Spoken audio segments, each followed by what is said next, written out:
समाज में अक्सर कुछ ऐसे लोगों को देखा गया है जिनकी बड़ी पैनी दृष्टि होती है किसी खास तरह की बुराई जो समाज में जिसकी शुरुआत हो रही है, या जो गलत प्रक्रिया समाज में अगर चल रहा हो तो उसको बहुत ही तार्किक नज़र से और बहुत ही विश्लेषण करके वो चीज़ों को देख पाते हैं और उसके बारे में विस्तृत रूप से चर्चा भी करते हैं।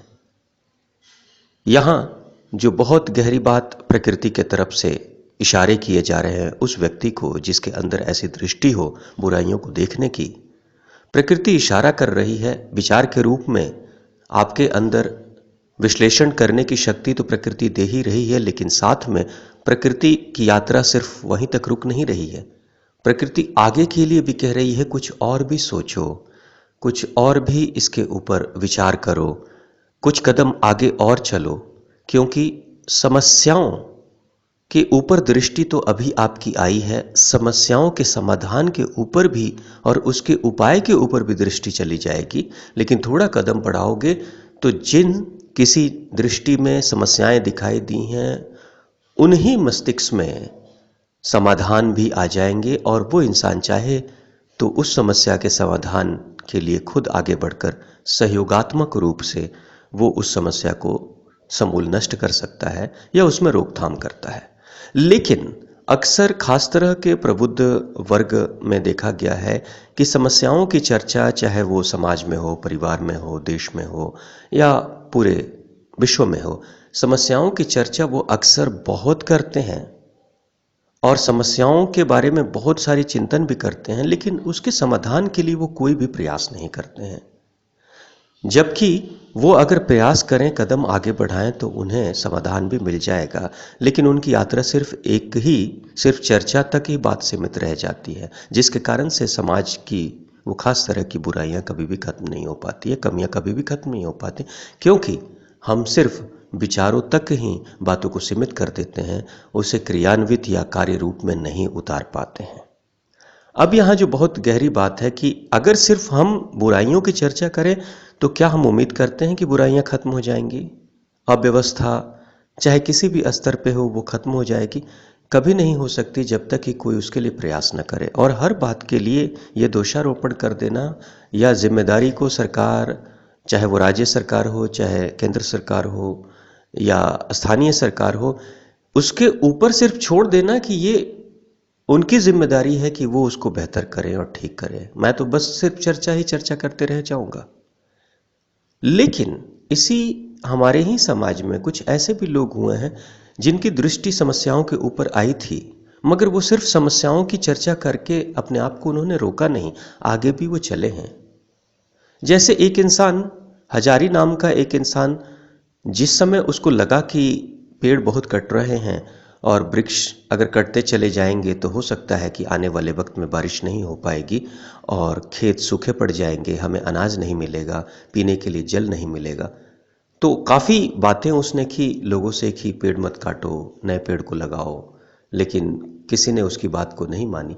लेकिन उसके बाद भी हजारी रुकते नहीं है और हजारी आगे के लिए भी कोशिश करते हैं कि ठीक है, कोई नहीं वृक्ष लगाएगा या लोग पेड़ काटने से अपने आप को नहीं रोकेंगे तो ठीक है, मेरा योगदान क्या हो सकता है। तो उनके मन में एक विचार आया कि क्यों ना मैं भी पेड़ लगाना शुरू करूं। तो उन्होंने रोज का निर्णय किया कि मैं प्रतिदिन एक पेड़ लगाऊंगा। तो जब कभी भी खेतों की तरफ हो जाते थे तो 2 पेड़ लगाया करते थे, ले जाकर किसी भी फल के, आम के या किसी दूसरे के। ऐसा लगाते करते करते जीवन काल में लगभग 87,000 वृक्षों को लगाया और उसी हजारी के उस अनमोल योगदान के कारण से उस क्षेत्र के लोगों ने उस क्षेत्र का नाम हजारीबाग रख दिया, जो झारखंड का एक राज्य है, एक जिला है झारखंड में। हजारी ने सिर्फ बातें और चर्चाएं नहीं की, उसको कर्म के रूप में भी उतारा कि क्या मेरा योगदान हो सकता है। वैसे ही अगर हम दूसरे उदाहरण में देखें तो दशरथ माझी जो बिहार के ही रहने वाले हैं, और दशरथ माझी को जिस वक्त ख्याल आया कि अगर जिस रास्ते से हम बाजार में जाते हैं और कई किलोमीटर जाना पड़ता है, मगर ये बीच की जो पहाड़ी है अगर उसे काट कर हम रास्ता बना लें तो बहुत आसानी से हम जा सकते हैं। तो दशरथ माझी सिर्फ चर्चा या विचारों के बारे में सिर्फ बात उन्होंने नहीं की, उन्होंने लोगों से कहा, लेकिन जब लोग तैयार नहीं हुए तो खुद ही कुदाल और फावड़ा लेकर वो तैयार हो गए कि मैं ही इस पहाड़ को काटूंगा। और लगभग 27-28 वर्षों में पूरे पहाड़ को काटकर एक सड़क उन्होंने तैयार कर दी। और उसके कारण से जिन लोगों से उनकी बात हुई थी वो लोग भी उस सड़क का फायदा उठा रहे हैं। बहुत हद तक अगर स्थिति देखें तो महात्मा गांधी के साथ भी लगभग ऐसे ही हुआ। जिस वक्त आए थे वो भारत में साउथ अफ्रीका से, तो उनके पास संसाधन उपलब्ध नहीं थे, लेकिन समस्याओं पे पैनी दृष्टि थी, समस्याओं को वो देख पाते थे। तो उन्होंने सोचा कि समस्याओं में परिवर्तन लाने के लिए कुछ करना पड़ेगा। चर्चाएं सिर्फ नहीं की, उन्होंने उसको कार्य रूप में उतारा कि मैं क्या कर सकता हूं। बस अपना कदम बढ़ा दिया, और कदम उस वक्त बढ़ाए जब कोई संसाधन उपलब्ध नहीं थे। लगता भी नहीं था कि महात्मा गांधी जैसा कोई इंसान, एक साधारण सा इंसान, कोई बड़ा कार्य कर सकते हैं। लेकिन जब करना शुरू किया तो लगभग 1.25 करोड़ लोग उनके कार्यकर्ता के रूप में पूरे भारत में चारों तरफ फैल गए, और उनके इशारे पे लोग मरने के लिए तैयार भी हो गए। और जिसके कारण से ही ब्रिटिश साम्राज्य का जो नींव था वो हिल भी गया। उसमें आज़ादी में बहुत सारे स्वतंत्रता सेनानियों का भी योगदान रहा है, लेकिन एक महत्वपूर्ण योगदान महात्मा गांधी का भी रहा है।